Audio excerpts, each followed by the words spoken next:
नमस्ते। सत्य सनातन वैदिक धर्म चैनल में आप सभी का हार्दिक अभिनंदन है। आज हम फिर प्रस्तुत हुए हैं। हमारी जो श्रृंखला चल रही है महापुरुषों का संक्षिप्त जीवन परिचय। आज इस श्रृंखला के माध्यम से हम स्मरण करेंगे महान क्रांतिकारी राम प्रसाद बिस्मिल जी का, जिन्होंने अपने अदम्य साहस व भारत माता के प्रति प्रगाढ़ देशभक्ति का परिचय देते हुए भारत को स्वाधीन कराने के लिए अपने प्राणों को न्यौछावर कर दिया। चलिए उनके संक्षिप्त जीवन परिचय के विषय में जानते हैं।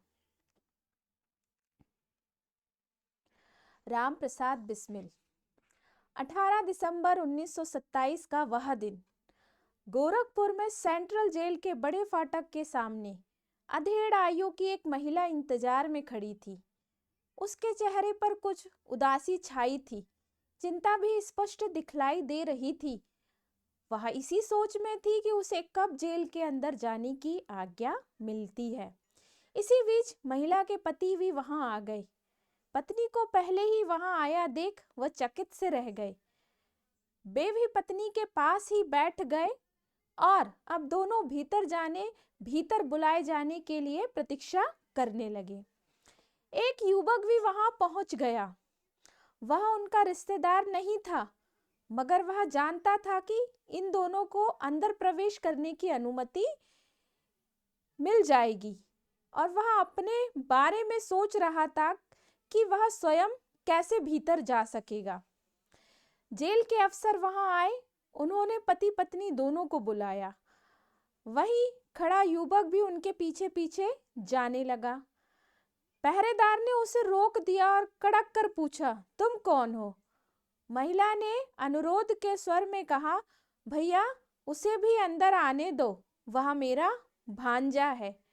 पहरेदार ने युवक को भी उनके साथ जाने दिया। तीनों व्यक्ति जेल में एक ऐसे स्वतंत्रता सैनिक से मिलने जा रहे थे जिसे सुबह फांसी की सजा दी जाने वाली थी। वीर स्वतंत्रता सेनानी इस भाग में सुने। बेड़ियां पहने उस स्वतंत्रता सेनानी को वहां लाया गया। हथकड़ी बेड़ियां उसके शरीर पर आभूषण जैसी दिखलाई दे रही थी। वह अंतिम बार अपनी मां को देख रहा था। वह सोच रहा था कि अब मैं आखिरी बार उसे मां कहकर पुकार सकूंगा।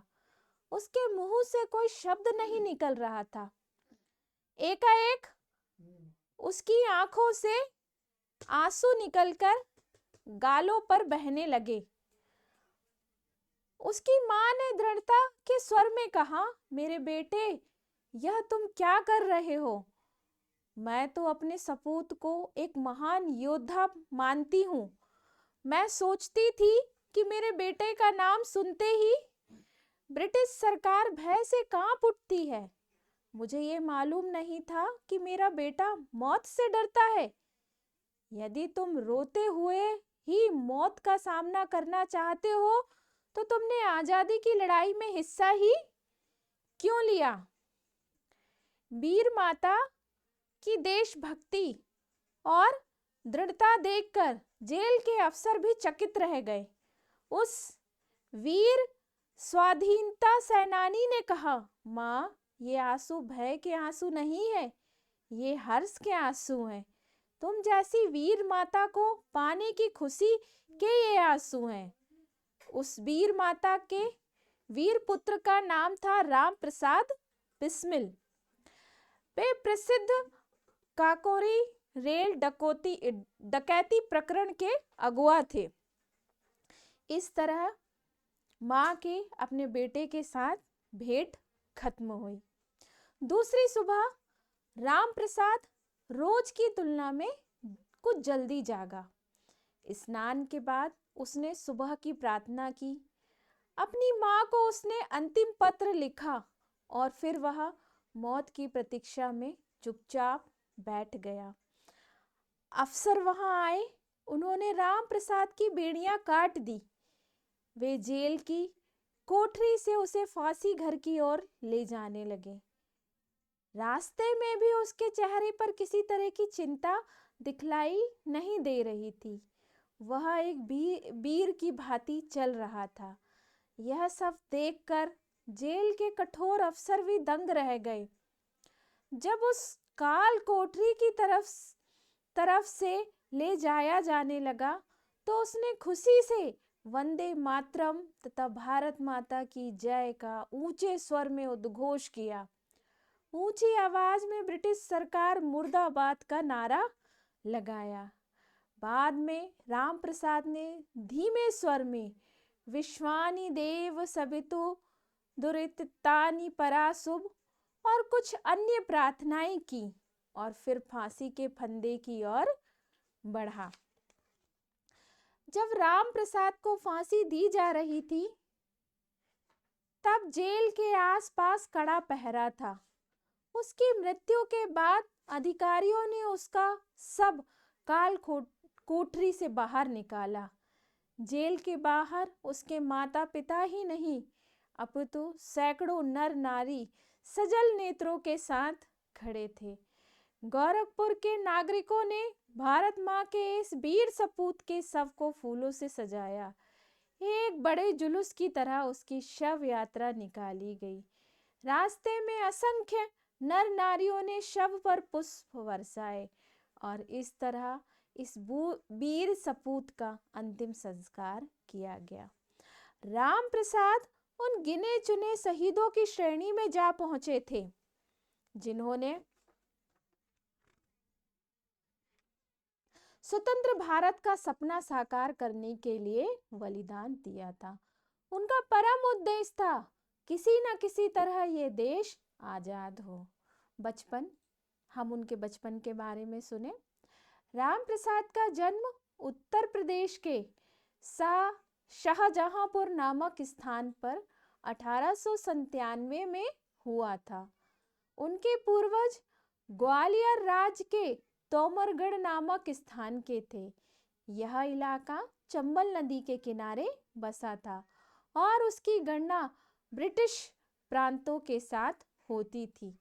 चंबल घाटी में रहने वाले लोग वीर और मेहनती हुआ करते थे। अनेक पीढ़ियों से कई राज्यों ने इन लोगों पर नियंत्रण करने की कोशिश की मगर किसी को भी सफलता नहीं मिली। राम प्रसाद के पिता मुरलीधर ने बहुत कम शिक्षा पाई थी। वह शाहजहांपुर नगर पालिका में कर्मचारी थे। कुछ समय बाद वे नौकरी से ऊब गए और नौकरी छोड़कर उन्होंने स्वतंत्र जीवन यापन शुरू कर दिया। वे ब्याज पर ऋण देने लगे और उनकी गाड़ियां भी किराए पर चलने लगी। उनका जो पहला पुत्र था काफी कम समय जीवित रहा। राम प्रसाद उनका दूसरा पुत्र था। इस बालक में भी पहले बच्चे की तरह रोग के लक्षण दिखाई देने लगे थे। उसकी दादी ने झाड़ फूंक करने वालों से तावीज लाकर बालक के गले में बांधा था। ममतामयी दादी से बच्चे को स्वस्थ करने के लिए जो कुछ कहा जाता वह खुशी से करती। आखिर वह बच्चा बच गया। राम प्रसाद को संपूर्ण परिवार का असीम प्यार मिला। जब वह 7 वर्ष का था तो पिता मुरलीधर ने उसे हिंदी पढ़ाना शुरू किया। साथ ही उर्दू सीखने के लिए उसे मौलवी के पास भेजा गया। अंत में राम प्रसाद पाठशाला में जाने लगा। 14 वर्ष की आयु में इस बालक ने उर्दू में 4ठी कक्षा की पढ़ाई पूरी कर ली। वह उर्दू की कुछ रोचक कथाएं और उपन्यास भी पढ़ने लगा था। पुस्तकें खरीदने के लिए अब उसे पैसों की जरूरत पड़ी, लेकिन पिताजी उसके लिए पैसे नहीं देते थे। राम प्रसाद ने सरल रास्ता चुना। वह पिता के संदूक से पैसे चुराने लगा। कुसंगति के कारण उसे बीड़ी सिगरेट पीने की भी लत लग गई। कभी कभी वह भांग और चरस भी पी लेता। इसी कारण राम प्रसाद 5वीं कक्षा में 2 बार फेल हो गया। किसी न किसी तरह पिता को लड़के की इन आदतों की जानकारी मिल गई। उन्होंने संदूक का ताला बदल दिया। राम प्रसाद ने अंग्रेजी में राम प्रसाद ने अंग्रेजी शाला में जाने की इच्छा प्रकट की। पिताजी इसके लिए राजी नहीं हुए, किंतु जब राम प्रसाद की मां ने बेटे का पक्ष लिया, तब पिता ने उसे अंग्रेजी पाठशाला में भर्ती करा दिया। एक नई राह। इसमें सुने कि राम प्रसाद के घर के पास ही एक मंदिर था। उसमें नए पुजारी जी आए थे। वे राम प्रसाद को बहुत चाहते थे। उनके प्रेम और मार्गदर्शन के कारण उसने सब बुरी आदतें छोड़ दी। वह नियम से पूजा भी करने लगा। पाठशाला में भी सुशील चंद्र सेन नामक छात्र से राम प्रसाद की अच्छी मित्रता हो गई। उसकी संगति से प्रभावित होकर राम प्रसाद ने धूम्रपान भी छोड़ दिया। मुंशी इंद्रजीत नामक एक भद्र पुरुष ने युवा राम प्रसाद को पूजा करते देखा। वे बहुत प्रसन्न हुए। मुंशी जी ने राम प्रसाद को संध्या वंदन की विधि सिखलाई। आर्य समाज के विषय में भी उन्होंने शिक्षा दी। राम प्रसाद ने स्वामी दयानंद की पुस्तक सत्यार्थ प्रकाश पढ़ी। इस ग्रंथ से भी उसे प्रेरणा मिली और उसने एक वीर पुरुष के रूप में ऊंचा उठने का संकल्प किया। राम प्रसाद ने ब्रह्मचर्य का महत्व समझा और उसका हर तरह से पालन भी किया। उसने शाम को भोजन करना छोड़ दिया। चटपटी या खट्टी चीजों के साथ भोजन में नमक का भी त्याग कर दिया। ब्रह्मचर्य व्रत के पालन तथा नियमित व्यायाम के कारण राम प्रसाद का चेहरा दमकने लगा। उसका शरीर फौलाद की भांति मजबूत बनता गया। गुरु सोमदेव जी, इसमें देखें, आर्य समाज के सिद्धांतों का राम प्रसाद पर बड़ा गहरा प्रभाव हुआ था। कभी कभी अपने पिता मुरलीधर से उनकी तीखी बहस भी हो जाती थी। गुस्से में आकर पिता ने युवक राम प्रसाद को घर से निकाल दिया। 2 दिन तक वे घर से बाहर पास के जंगल में घूमते रहे और फिर शाहजहांपुर लौट आए। एक बार वे आर्य समाज की एक सभा में प्रवचन सुन रहे थे। पिता के भेजे हुए 2 आदमियों ने उन्हें पकड़ लिया और मिशन स्कूल के मुख्य अध्यापक के पास ले गए, जहां वे पढ़ते थे। ईसाई मुख्य अध्यापक ने पिता पुत्र दोनों को प्रेम से समझाया। तब मुरलीधर ने अनुभव किया कि मार पीट कर बच्चों को नहीं सुधारा जा सकता। आर्य समाज के युवा अनुयायियों ने आपस में सलाह मशवरा करके आर्य कुमार सभा की स्थापना की। उन्होंने सभाएं की, जुलूस निकाले। अब पुलिस को यह चिंता सताने लगी कि कहीं इसके फलस्वरूप हिंदुओं और मुसलमानों में दंगा ना हो जाए। सरकार ने सभाओं जुलूसों पर रोक लगा दी। आर्य समाज के ज्येष्ठ नेता भी युवकों से नाराज हो गए। उन्होंने कुमार सभा को अपने दफ्तर से बाहर निकाल दिया। कुछ समय तक तो कुमार सभा सक्रिय रही, मगर बाद में उसकी गतिविधियां मंद पड़ने लगी। यद्यपि कुमार सभा का काम कुछ ही महीने चला, मगर इतने समय में ही उसके सख्त कार्यों की प्रसिद्धि शाहजहांपुर और उसके बाहर भी फैल गई। इसी बीच आर्य समाज के एक नेता स्वामी सोमदेव जी शाहजहांपुर आए और अपना स्वास्थ्य सुधारने के लिए कुछ समय तक वहां रहे। रक्त की कमी से उनका शरीर बड़ा कमजोर हो गया था। युवक राम प्रसाद ने स्वामी सोमदेव जी की लगन व प्रेम से सेवा की। स्वामी सोमदेव जी महान देशभक्त और विद्वान थे। वे योग विद्या में भी कुशल थे। उन्होंने राम प्रसाद को धर्म और राजनीति पर शिक्षा दी तथा कुछ पुस्तकें पढ़ने का सुझाव दिया। उनके मार्गदर्शन से धर्म और राजनीति के विषय में राम प्रसाद के विचार बड़े स्पष्ट हो गए। सन 1916 में भाई परमानंद जी को लाहौर षड्यंत्र प्रकरण में फांसी की सजा दी गई।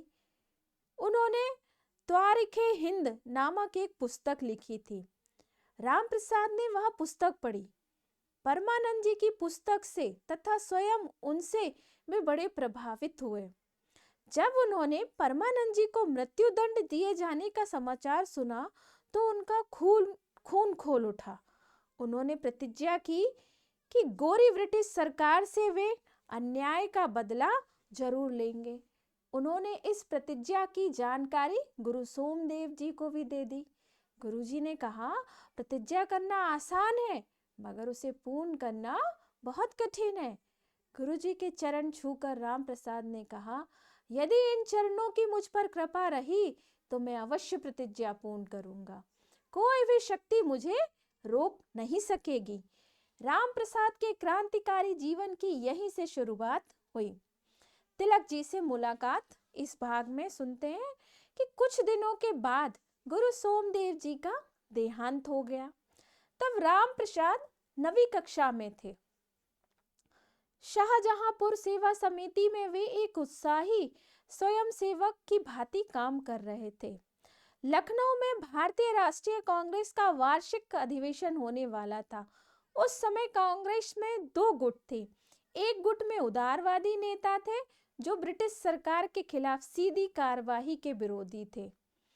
वे ब्रिटिश सरकार के समक्ष भारत की कठिनाइयां रखकर न्याय प्राप्त करने के पक्ष में थे। उनकी यह भी धारणा थी कि भारत ब्रिटिश साम्राज्य का एक अंग बना रहे। दूसरा गुट गरम दल के नाम से विख्यात था। उसके नेता ब्रिटिश सरकार से लड़कर पूर्ण स्वतंत्रता प्राप्ति के पक्षधर थे। इस गुट के नेता लोकमान्य बाल गंगाधर तिलक जी थे। तिलक जी भी लखनऊ अधिवेशन में भाग लेने वाले थे, इसीलिए उग्रवादी गरम दल की विचारधारा के युवक कार्यकर्ता बड़ी संख्या में वहां आए थे। राम प्रसाद भी लखनऊ पहुंचे थे। स्वागत समिति में उदारवादियों का बहुमत था, इसीलिए तिलक जी के स्वागत का उन्होंने कोई खास इंतजाम नहीं किया था। कुछ गिने चुने लोग उन्हें लेने के लिए स्टेशन जाने वाले थे। उधर युवकों की इच्छा थी कि स्टेशन से ही तिलक जी को जुलूस के साथ नगर में घुमाते हुए ले जाया जाए।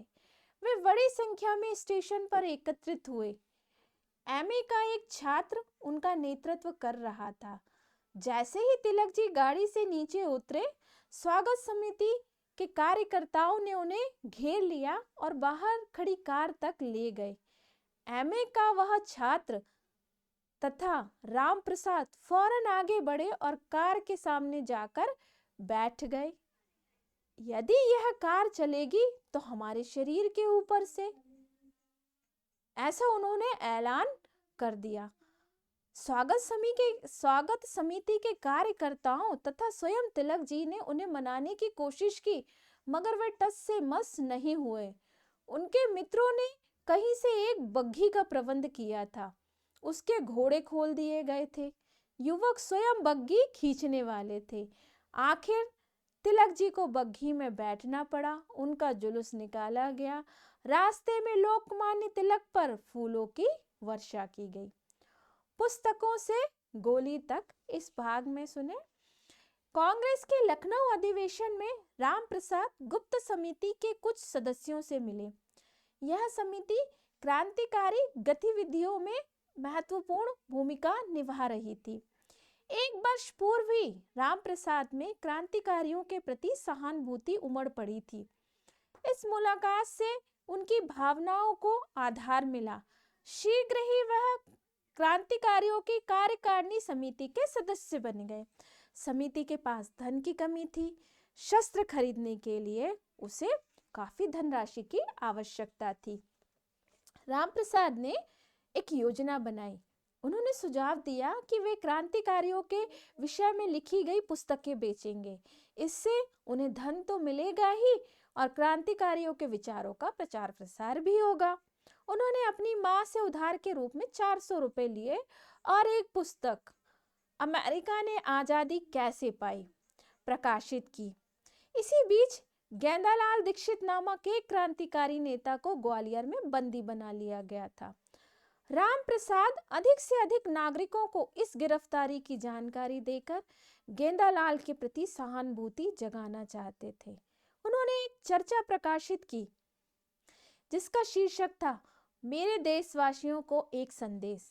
इस पुस्तक व्यापार में राम प्रसाद ने न केवल अपनी मां से लिया हुआ ऋण लौटाया बल्कि उन्हें 200 रुपयों का लाभ भी हो गया। तत्कालीन संयुक्त प्रांत सरकार ने इन दोनों पुस्तकों पर प्रतिबंध लगा दिया। पुस्तकें छापने से क्रांतिकारियों को जो धन मिला उससे उन्होंने शस्त्र खरीद लिए। राम प्रसाद ने ग्वालियर में घूमते हुए एक रिवॉल्वर खरीदा और इससे से उत्साहित होकर कुछ ही समय बाद वे फिर से ग्वालियर गए। उन दिनों राज्य में शस्त्र खरीदना बड़ा आसान था। एक दिन राम प्रसाद ने एक दुकान में कुछ तलवारें, ढाल और चाकू देखे। हिम्मत करके राम प्रसाद दुकान में गया और शस्त्रों का मूल्य पूछा। आप राइफल तथा पिस्तौल क्यों नहीं बेचते? उन्होंने पूछा। दुकानदार ने उन्हें पिस्तौल दिखाई और कहा, आप बाद में आइए, मैं किसी न किसी तरह 1-2 राइफल और पिस्तौलों का प्रबंध कर दूंगा। राम प्रसाद ने कुछ चाकू व पिस्तौल खरीदी तथा लौट गए।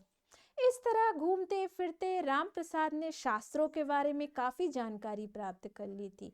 उन्हें ये ज्ञान हो गया था कि कौन सा शास्त्र पुराना है, कौन सा नया है। देखिए, यहाँ पे कहा जा रहा है कि घूमते फिरते उन्होंने शस्त्रों के बारे में, मतलब जो भी हथियार वगैरह थे उनके विषय में जानकारी प्राप्त कर ली थी और उन्हें इस चीज का भी यह ज्ञान हो गया था कि कौन सा शस्त्र, मतलब जो औजार है, शास्त्र नहीं शस्त्र, जो औजार है वो पुराना है और कौन सा नया। हर शस्त्र की कीमत भी उन्हें मालूम हो गई थी, मतलब हर औजार की जो भी कीमत थी वो उन्हें पता था कि ये इतने का होगा। एक बार वे पुलिस के हाथों पढ़ते पढ़ते बचे। ग्वालियर पुलिस को ना जाने कैसे शस्त्रों, मतलब हथियारों की खरीद की भनक लग गई थी। खुफिया विभाग के एक सिपाही ने राम प्रसाद से मिलकर कहा, क्या कुछ शस्त्र औजार, ये कहा। खुफिया विभाग का एक सिपाही जो था वो राम प्रसाद से मिला और कहा कि क्या कुछ शस्त्र खरीदेंगे। वह सिपाही राम प्रसाद को अपने साथ ले गए। राम प्रसाद को भी कुछ पता नहीं था कि उसे कहाँ ले जाया जा रहा है। दरअसल वह एक पुलिस इंस्पेक्टर का घर था। राम प्रसाद की किस्मत अच्छी थी कि वह इंस्पेक्टर घर में नहीं था। घर के सामने एक सिपाही पहरा दे रहा था। राम प्रसाद उसे पहचानता था। जो सिपाही राम प्रसाद को अपने साथ ले गया था उसकी नजर बचाकर राम प्रसाद ने दूसरे सिपाही से पूछा कि वह किसका घर है। उन्हें पता चला कि यह घर इंस्पेक्टर का ही है। पलक झपकते ही वह वहां से खिसक गए। उधर सिपाही को मालूम हो गया था कि क्रांतिकारियों की टोली ने अच्छी संख्या में शस्त्र औजार खरीदकर जमा कर लिए हैं तथा वे लोग उसी दिन वहां से चले जाएंगे। राम प्रसाद भी चौकन्ने हो गए थे। सबकी नजर बचाकर वह शाहजहांपुर पहुंच गए। एक बार राम प्रसाद ने एक ऐसे पुलिस सुपरिटेंडेंट से रिवॉल्वर खरीदा जो शीघ्र ही अवकाश लेने वाले थे। उस अधिकारी को कुछ हिचकिचाहट हुई, इसलिए राम प्रसाद ने उन्हें एक हलफनामा लिखकर दिया कि वह एक जमींदार का बेटा है। उन्होंने हलफनामे पर जमींदारों के 2 हस्ताक्षर हिंदी में तथा एक पुलिस इंस्पेक्टर के हस्ताक्षर अंग्रेजी में खुद ही कर डाले। किसी तरह राम प्रसाद को वह रिवॉल्वर मिल गया। राइफलों, रिवॉल्वरों, कारतूसों, चाकू, छुरियों सहित अनेक शस्त्र क्रांतिकारियों ने जमा कर लिए थे। प्रतिबंधित पुस्तकों की बिक्री। इस भाग में देखें, भारतीय राष्ट्रीय कांग्रेस का अधिवेशन दिल्ली में होने वाला था। राम प्रसाद ने सोचा कि यहाँ पर अमेरिका ने आजादी कैसे पाई शीर्षक की पुस्तक बेचने का एक अच्छा मौका है। शाहजहांपुर सेवा समिति की ओर से अधिवेशन के लिए एम्बुलेंस दल के रूप में कुछ क्रांतिकारी गए। ताकि दिल्ली में घूमने फिरने में उन्हें कोई तकलीफ ना हो। संयुक्त प्रांत सरकार पुस्तक पर पाबंदी लगा चुकी थी। इसी बात का प्रचार करते हुए शाहजहांपुर के युवकों ने पुस्तक बेचना आरंभ किया। वह कहते थे, अमेरिका ने आज़ादी कैसे पाई?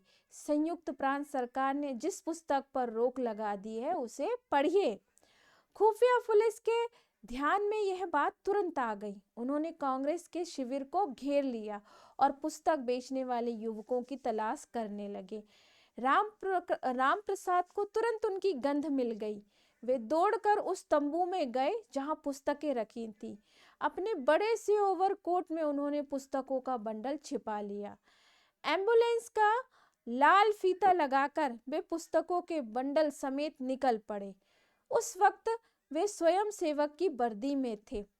पुलिस की नाक के नीचे से वे कांग्रेस शिविर में चले गए।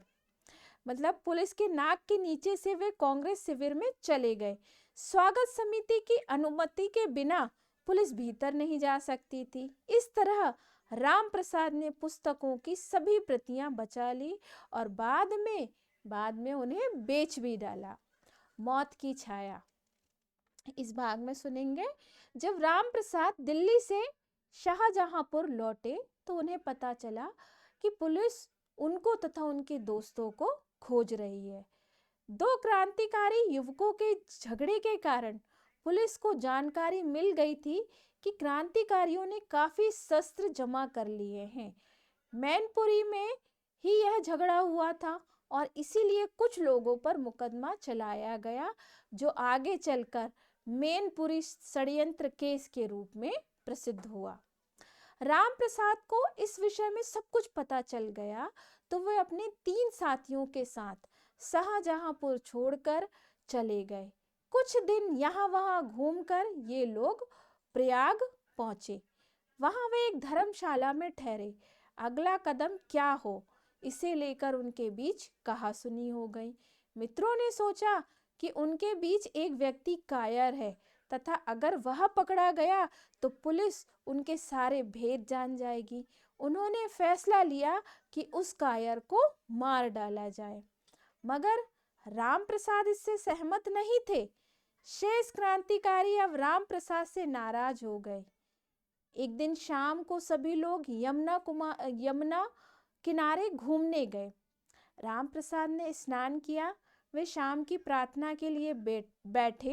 एक मित्र ने कहा, राम प्रसाद तुम नदी के और पास बैठो। वे एक पत्थर के निकट बैठ गए। आंखें बंद करके उन्होंने प्रार्थना आरंभ की। जब वे तल्लीन होकर प्रार्थना करने लगे, उन्होंने गोली चलने की आवाज सुनी। एक गोली सनसनाती हुई उनके कान के पास से निकली। आंखें खोलकर राम प्रसाद ने अपना रिवॉल्वर निकालना चाहा, तब तक 2 और गोलियां चल चुकी थी। राम प्रसाद का रिवॉल्वर चमड़े के कवर में था, अतः उसे निकालने में कुछ समय लगा। जब राम प्रसाद निशाना साध रहे थे तब वे लोग भाग गए। जब उन्हें पता चला कि उनके साथियों ने ही उनकी हत्या करने की कोशिश की है तो राम प्रसाद सुन्न रह गए। गोली उनसे केवल 1 फुट की दूरी से निकली थी। यदि वे अपने साथियों का पीछा करते तो काफी खून खराबा हो सकता था। इसके अलावा वे 3 थे और राम प्रसाद अकेला। उन्होंने सोचा कि अगला कोई भी कदम उठाने से पहले अपने साथियों को इकट्ठा करना उचित होगा। वह रात राम प्रसाद ने एक मित्र के यहाँ बिताई और वहां से लखनऊ रवाना हो गए। वह क्रांतिकारी संगठन के अन्य सदस्यों को इस घटना की जानकारी दी। कुछ दिन वे उदास से जंगलों में घूमते रहे, फिर अपनी माँ के पास चले गए। अपने पुत्र की दिल दहलाने वाली कथा सुनकर माँ ने सुझाव दिया कि वे ग्वालियर में अपने संबंधियों के यहाँ चले जाएं। इसी बीच पुलिस ने राम प्रसाद के खिलाफ मुकदमा दाखिल कर दिया था। पुलिस ने मुरलीधर से कहा कि वे अपने पुत्र को पुलिस के हवाले कर दें। उन्होंने धमकी दी कि यदि राम प्रसाद को उन्हें नहीं सौंपा गया तो पुलिस उनकी संपत्ति जब्त कर लेगी। मुरलीधर ने जो भी कीमत मिली उसी पर अपनी संपत्ति बेच डाली और वह भी अपने परिवारजनों के साथ पुत्र के पास चले गए। राम प्रसाद ने उधर छिपते छिपाते भी एक किसान का जीवन अपना लिया था। वे किसान भी थे और पशुपालक भी थे। इसी के साथ अपने क्रांतिकारी विचार साहित्य के माध्यम से प्रकट करना भी उन्होंने सीख लिया था। उन्होंने अपने विचारों को साहित्य के माध्यम से प्रकट करना भी तब तक सीख लिया था। उन्होंने कई बांग्ला रचनाओं का हिंदी में अनुवाद किया। कुछ रचनाएं उन्होंने स्वयं भी लिखी। वे अपने पशु चराने भी स्वयं जाते थे, साथ में लिखने पढ़ने की सामग्री भी ले जाते थे। वे पशु चराते और पेड़ की छाया में बैठकर लिखा करते थे। उन्होंने मन की तरंग, कैथरीन, स्वदेशी रंग आदि रचनाएं लिखी तथा 2 कृतियों का अनुवाद भी किया। महर्षि अरविंद की यौगिक साधना का उन्होंने अनुवाद किया। सुशील माला नामक एक श्रृंखला के नाम से ये रचनाएं छपी। गणेश शंकर विद्यार्थी के पत्र प्रभा में भी उनकी रचनाएं छपती थी। सन 1919 में जब प्रथम विश्व युद्ध समाप्त हुआ, तब भारत सरकार ने राष्ट्रीय आंदोलनों तथा क्रांतिकारियों के प्रति अपनी नीति में परिवर्तन किया। राजनीतिक मुकदमे वापस ले लिए गए, बंदियों को छोड़ा जाने लगा। राम प्रसाद शाहजहांपुर लौट आए। स्वतंत्र जीवन। राम प्रसाद की आर्थिक स्थिति बहुत ही खराब थी। एक बहन का विवाह करना था। इसकी बात तो दूर, रोज की जरूरतें पूरी करने में भी बड़ी कठिनाई सामने आ रही थी। इसीलिए राम प्रसाद ने परिवार की तरफ ध्यान दिया। सर्वप्रथम उन्होंने अपने प्रकाशन व्यवसाय के सहारे धन कमाने का प्रयास किया, मगर उसमें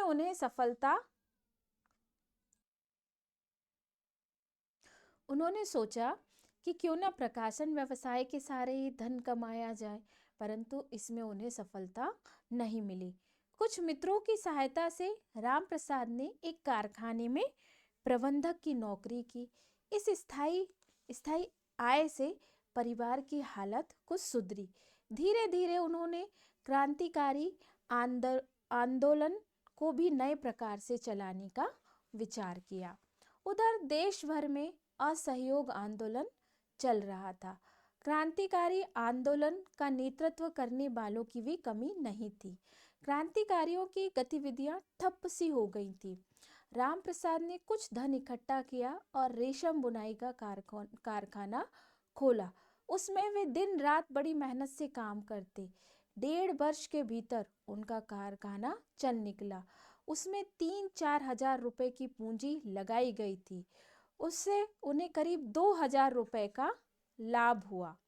इसी अवधि में उन्होंने अपनी बहन का विवाह एक जमींदार से कर दिया। उनकी माँ की इच्छा थी कि वह भी विवाह कर ले। राम प्रसाद ने कहा, जब तक मैं अपने पैरों पर खड़ा ना हो जाऊं, विवाह नहीं करूंगा। पुनर्गठन। इस भाग में 1929 में जब महात्मा गांधी ने असहयोग आंदोलन समाप्त किया, तो क्रांतिकारी आंदोलन को मजबूती मिली। हिंदुस्तान रिपब्लिकन एसोसिएशन के नाम से एक क्रांतिकारी दल बनाया गया। आज के उत्तर प्रदेश तथा तत्कालीन संयुक्त प्रांत से भी क्रांतिकारी संगठित हो रहे थे। राम प्रसाद को भी आंदोलन में शामिल होने का संदेश मिला। उन्होंने 6 माह का समय मांगा। वे अपने व्यवसाय को सुदृढ़ बनाकर इसे किसी विश्वास पात्र व्यक्ति को सौंप देना चाहते थे।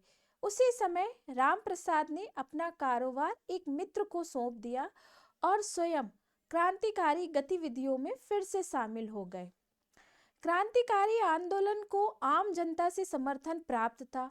कार्यकर्ताओं की कमी नहीं थी, किंतु अड़चन धनराशि की थी। जो लोग आंदोलन से जुड़े थे उन्हें खाने पीने के साधन या वस्त्र जुटाकर देना भी बड़ा कठिन हो गया था। हथियार इकट्ठा करना और भी मुश्किल था। निराश युवक ऐसी हालत में अक्सर राम प्रसाद के पास आते और उनसे सलाह मांगते। उनका प्रश्न होता, पंडित जी, अब हमें क्या करना चाहिए? राम प्रसाद इस दुरावस्था में बड़े चिंतित रहा करते। पैसे के अभाव में वे खुद भी क्या कर सकते थे। धीरे धीरे उन्होंने धन एकत्र करने का प्रयास किया। क्रांतिकारियों ने और कोई रास्ता ना देखकर एक दो गांवों में डाके डालना शुरू कर दिया। उनसे भी 100-200 रुपए ही मिल पाते। समस्या अब भी बनी हुई थी। राम प्रसाद को एक और चिंता सता रही थी। आखिर जिनका माल लूटा जाता है वे कौन है? हमारे ही तो भाई बंधु है हमारे। ये ग्रामीण लोग भी भारत माता की ही संतानें हैं। क्रांतिकारियों का डाके डालने के पीछे देश को स्वतंत्र कराने का उद्देश्य था, मगर खुद अपने भाइयों को लूट करके पैसा जमा करना कहाँ तक न्यायपूर्ण है। इन्हीं विचारों में खोए राम प्रसाद एक दिन रेल से यात्रा कर रहे थे। वह शाहजहांपुर से लखनऊ जा रहे थे। हर स्टेशन पर जब गाड़ी ठहरती वे उतरकर प्लेटफॉर्म पर टहलते। उन्होंने देखा कि हर स्टेशन पर स्टेशन मास्टर रुपयों से भरा थैला लाते हैं और गार्ड के डिब्बे में रख देते। धन की सुरक्षा के लिए विशेष रक्षक भी तैनात नहीं थे। राम प्रसाद को पता चला कि वह 8 डाउन गाड़ी थी।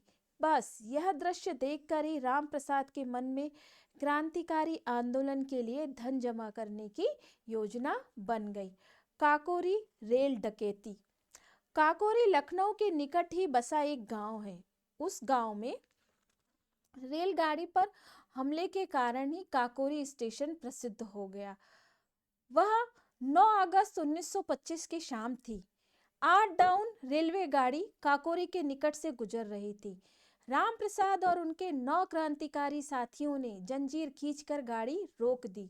उन्होंने सरकारी धन लूट लिया जो कि गार्ड के डिब्बे में रखा था। अचानक एक गोली चली जिससे एक यात्री की मृत्यु हो गई।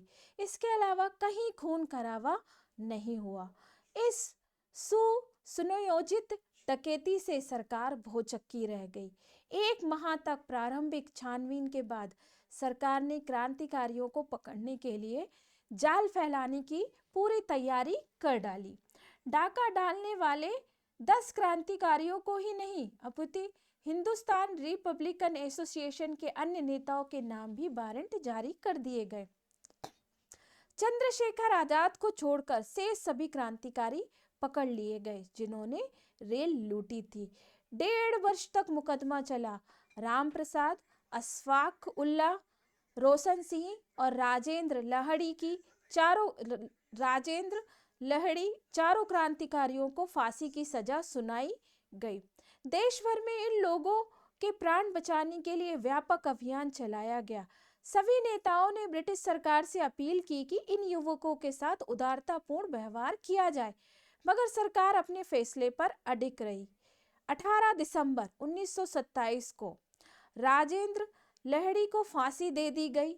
राम प्रसाद व अशफाक उल्लाह 19 दिसंबर को और रोशन सिंह 20 दिसंबर को फांसी पर चढ़ा दिए गए। सभी ने स्वाधीनता आंदोलन के इतिहास में शौर्य और अदम्य साहस का नया अध्याय लिखा। हिरासत की अवधि में राम प्रसाद ने अपनी जीवनी लिखी। आज भी हिंदी साहित्य में उनकी यह रचना गौरवपूर्ण स्थान रखती है। जेल में राम प्रसाद पर कड़ी नजर रखी जाती थी। इसके बावजूद भी उन्होंने न केवल लेखन कार्य किया बल्कि बड़ी चतुराई से उसे जेल से बाहर भी भेज दिया। यह भी कम साहस की बात नहीं थी। राम प्रसाद ने रजिस्टर जैसी मोटी पुस्तकें प्राप्त की और एक एक करके 3 हिस्सों में उसे सफलतापूर्वक जेल से बाहर भेजा। 17 दिसंबर को किताब के आखिरी पन्ने लिखे गए और दूसरे दिन शिव वर्मा नामक एक मित्र जब उनसे मिलने आया तो उसके माध्यम से वह भी बाहर भेज दिए गए। 1929 में पुस्तक प्रकाशित की गई, किंतु सरकार ने तुरंत उस पर रोक लगा दी। उसके बाद स्वतंत्र भारत में ही इस पुस्तक का प्रकाशन संभव हो सका। इस पुस्तक में राम प्रसाद ने बड़े विस्तार से अपने बारे में एवं अपने पूर्वजों, बचपन की मधुर और दिलचस्प घटनाओं, आर्य समाज में प्रवेश, पुलिस को छकाकर यहाँ वहाँ भागना, क्रांतिकारी आंदोलन में अपने अनुभव, साथियों से मतभेद आदि का सजीव चित्रण किया है। पुस्तक में इस अमर शहीद की माता के दुर्लभ चित्र, दादी, शिक्षक और प्रिय मित्रों के भी चित्र भी हैं। पुस्तक बहुत ही सुंदर व मार्मिक शैली में लिखी गई है तथा कुछ घटनाएं तो इतनी हृदय विदारक हैं कि उन्हें पढ़कर आंखों से आंसू निकल पड़ते हैं। अपनी माता जी को संबोधित करते हुए वे कहते हैं, मेरी प्यारी माँ, तुमने मुझे जन्म दिया है, अब मुझे आशीर्वाद दो। मुझे यह आशीर्वाद दो कि अंतिम समय में भी मैं अपने कर्तव्य से विचलित ना हूँ। मैं यह नश्वर शरीर तुम्हारे चरणों में भगवान की प्रार्थना करते हुए छोड़ूं, यही आशीष मुझे दो।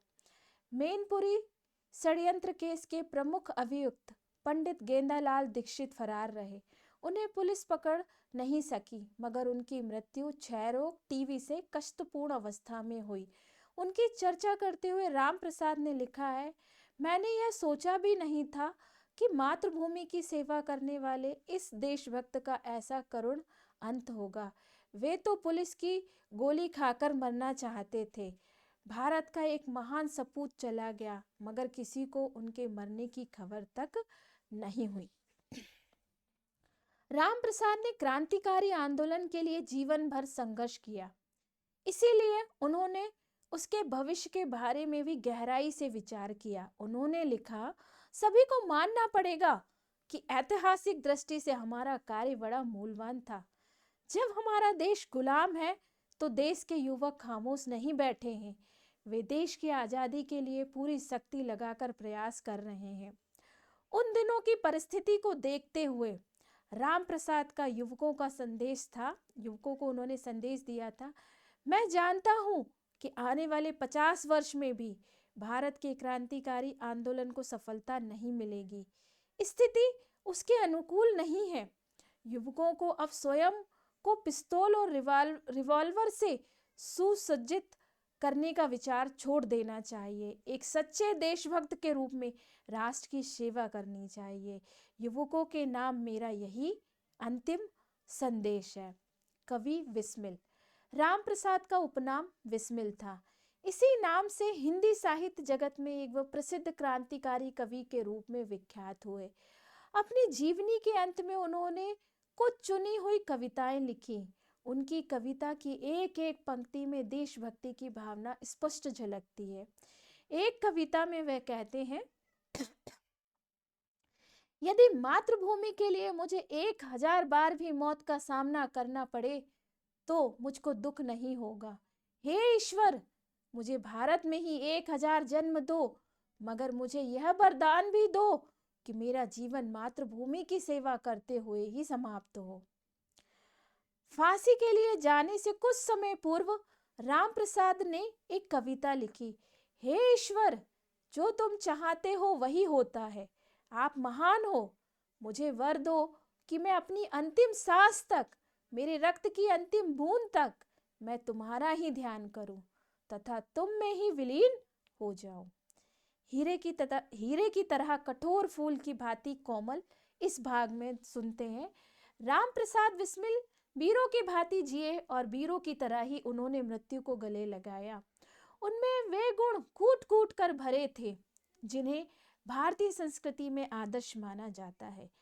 राम प्रसाद ने अपने स्वभाव तथा गुणों के कारण सभी का सम्मान प्राप्त किया था। वे सोचते थे कि विदेशियों की गुलामी की जंजीरों में जकड़ा हमारा देश आजाद ही होना चाहिए। उसे आजाद कराने का सही तरीका सशस्त्र क्रांति ही है। उनके रास्ते में कितनी ही बाधाएं आईं, कितनी ही समस्याओं ने उन्हें परेशान किया। राह के कांटों को पार करते हुए वे सदैव सिर ऊंचा उठाकर ही चले। उसी रास्ते पर मौत भी उनके इंतजार में खड़ी थी। मगर राम प्रसाद जरा भी विचलित नहीं हुए। राम प्रसाद एक ईमानदार व्यक्ति थे। उन्होंने कभी किसी को धोखा नहीं दिया। बेईमानी व धोखेबाजी से उन्हें बड़ी घृणा थी। जब भी उन्हें दगाबाजी की गंध मिलती,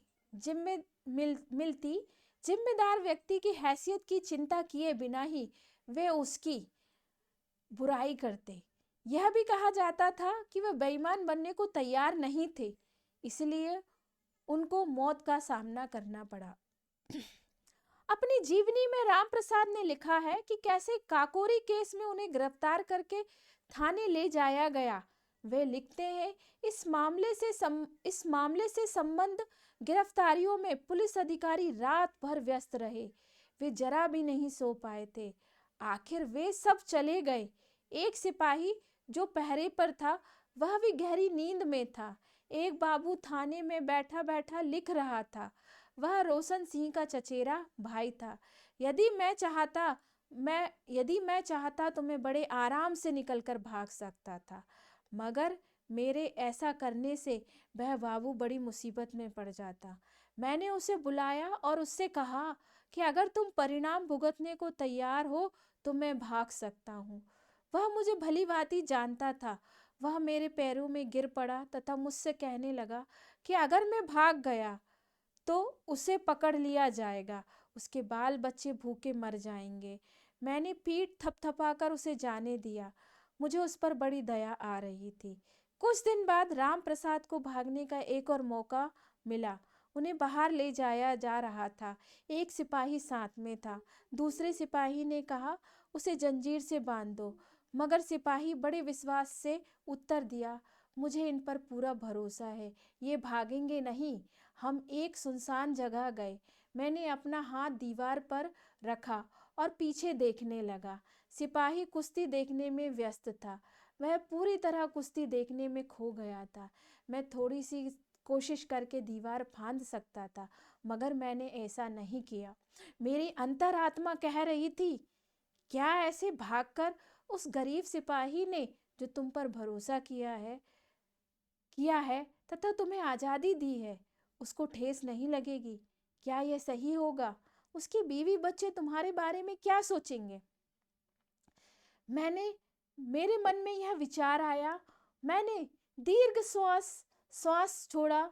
मैंने सिपाही को बुलाया तथा हम वापस थाने लौट आए। जिस किसी ने भी आप पर भरोसा किया उसे धोखा कदापि ना दिया जाए, यही राम प्रसाद की मान्यता थी। फिर वह बाबू हो या सिपाही, जेल में भी सिपाहियों को उन पर विश्वास था। उनका चरित्र ही ऐसा था। उनको फांसी की सजा दिए जाने के बाद भी वे अपने इस सिद्धांत पर कायम रहे, जिन्होंने भरोसा किया उनको संकट में डालकर भाग जाना वे पूर्णतया अनुचित व अनैतिक समझते थे। भारत के क्रांतिकारी आंदोलन के इतिहास में काकोरी रेल डकैती का बड़ा महत्वपूर्ण स्थान है। वीर राम प्रसाद बिस्मिल ने इसकी योजना बनाई तथा बड़ी चतुराई से उसको कार्यान्वित किया।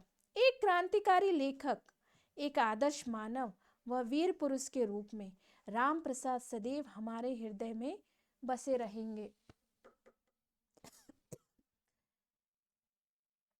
यदि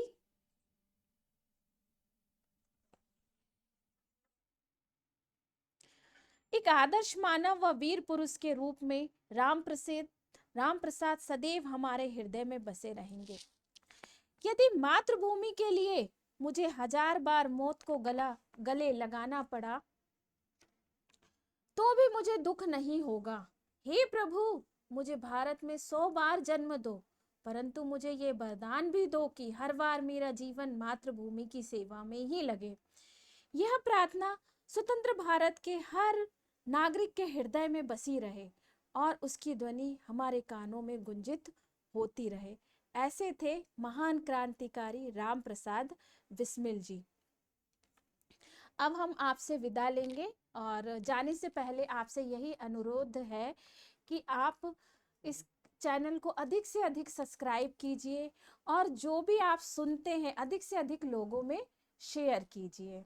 आप सभी का बहुत बहुत धन्यवाद।